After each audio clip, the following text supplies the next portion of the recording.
Welcome to my YouTube channel Mathology lab. आज का हमारा जो टॉपिक है class 10 UP board chapter first वास्तविक संख्याएं। वास्तविक संख्या की एक्सरसाइज में जाने से पहले सबसे पहले हम पढ़ेंगे कि यूक्लिड विभाजन एल्गोरिथम क्या होता है। यूक्लिड विभाजन एल्गोरिथम के बेस्ड जो क्वेश्चन होंगे वो बाद में करेंगे। सबसे पहले देखते हैं कि यूक्लिड विभाजन एल्गोरिथम के बारे में कि होता क्या है। अगर हमारे पास कोई भी दो पूर्णांक होते हैं ए और बी, क्या होता है ए और बी दो पूर्णांक संख्याएं, उसके बाद अगर देखो कैसे करते हैं इसको, a is equal to B Q plus R, जहां पे क्या होता है remainder 0 greater than equal to R less than B. ठीक है, अगर ये क्या है हमारे पास ए बी, ए को हमने डिवाइड किया किससे, बी से। जब हम बी से इसको डिवाइड करेंगे तो क्या आएगा हमारे पास, क्यू। क्या आएगा, क्यू। इसको जब बी से इसको डिवाइड करेंगे सर मेरे पास रिमाइंडर कुछ ना कुछ तो बचेगा ही, यानी कि आर। हमेशा रिमाइंडर वो बचेगा या तो इससे, या तो रिमाइंडर हमेशा 0 होता है या फिर क्या होता है बी से लेस देन, यानी कि बी से छोटा।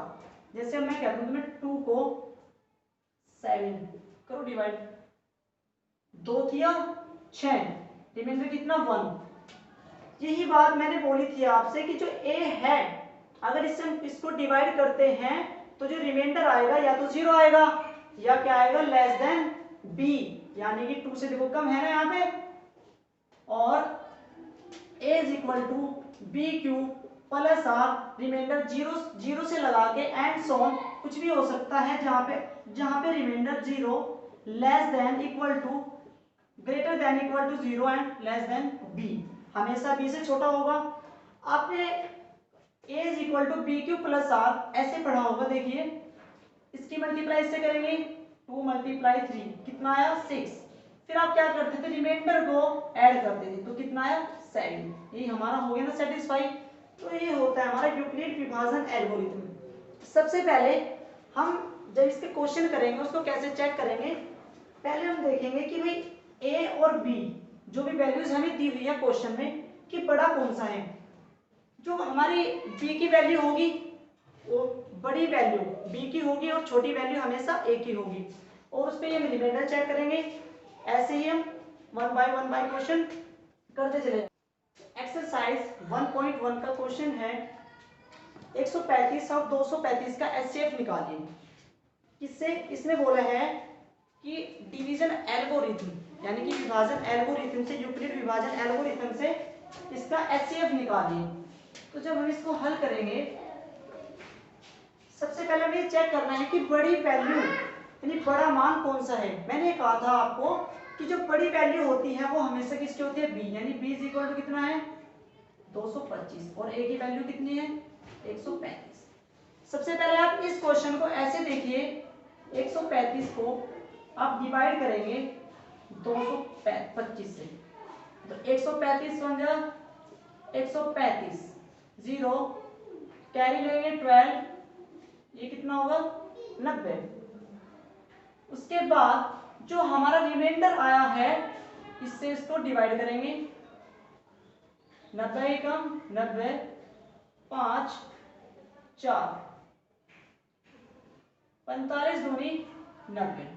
अब देखिए जो यूक्लिड विभाजन एल्गोरिथम होता है, अब उस प्रोसीजर को तब तक फॉलो करेंगे जब तक रिमाइंडर 0 ना आ जाए। देखिए यहाँ पे रिमाइंडर क्या हो गया 0, तो आपको वो प्रोसीजर तब तक फॉलो करना है जब तक आपका रिमाइंडर 0 ना हो जाए। अब देखिए इसको कैसे करेंगे, यहाँ 225 ग्रेटर देन 135, यानी कि जो b की वैल्यू है वो बड़ी है किससे, a से बड़ी है, तो डिवीजन ऐसे लिखिए, इक्विलिड डिवीजन एल्गोरिथम।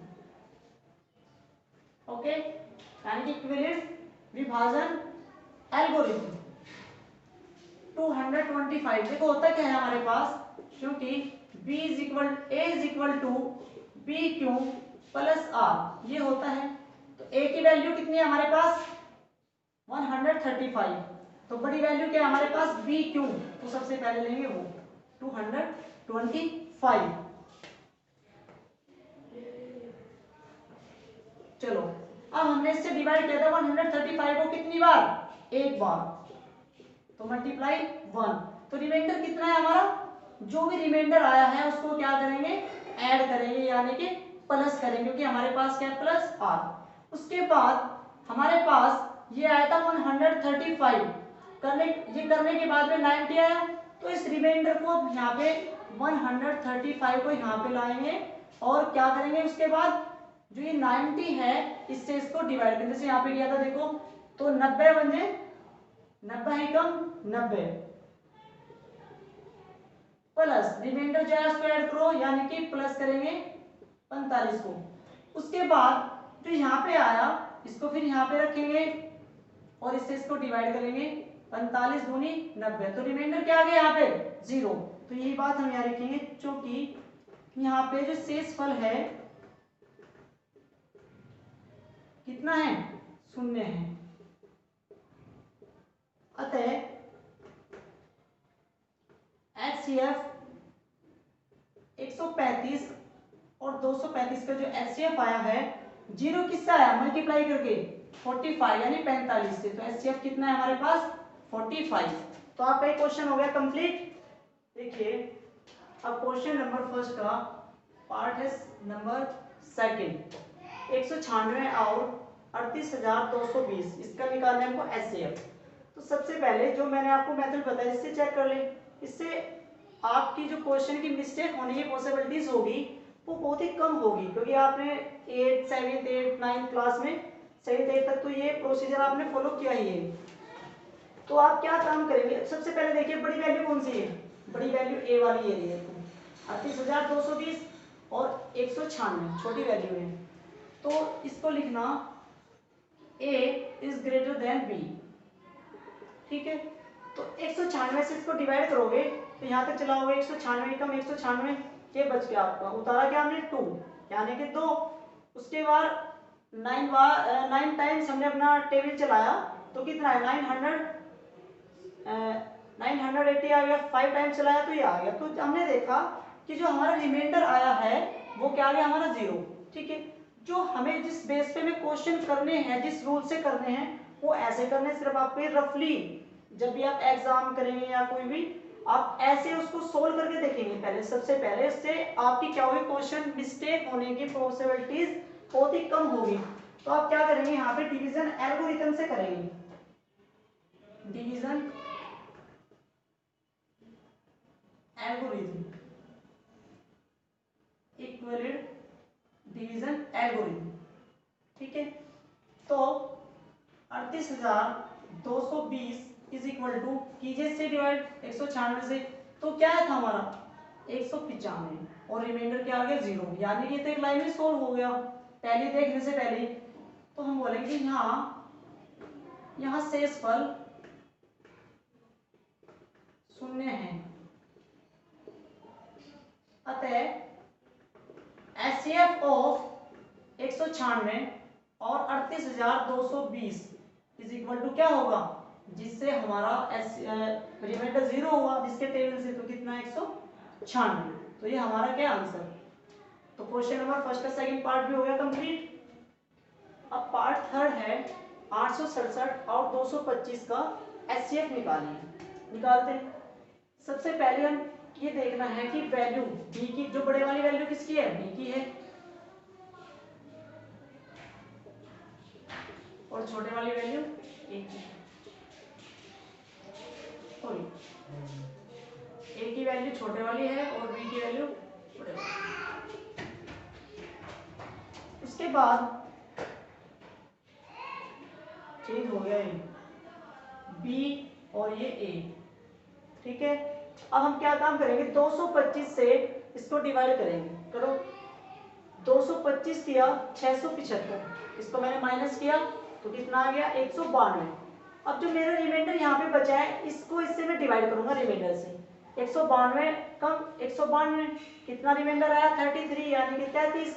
अब इसको मैं यहाँ पे लूंगा, इससे डिवाइड करूंगा, कितना आ गया 27 यानी कि 27। अब जो यहाँ पे है उसको मैं यहाँ पे लूंगा, 27 एकम 27, कितना आया रिमाइंडर 6। अब जो यहाँ पे है उसको इससे भाग करूंगा, 6 चौक 24, रिमाइंडर कितना आया 3 यानी कि 3, इससे भाग करूंगा 3 दूनी 6। अब रिमाइंडर क्या आ गया 0। मैंने कहा था कि रिमाइंडर जब तक 0 ना आ जाए तब तक ये प्रोसीजर को हमें फॉलो करना है। तो अब हम करेंगे डिवीजन एल्गोरिथम से, यूक्लिड विभाजन एल्गोरिथम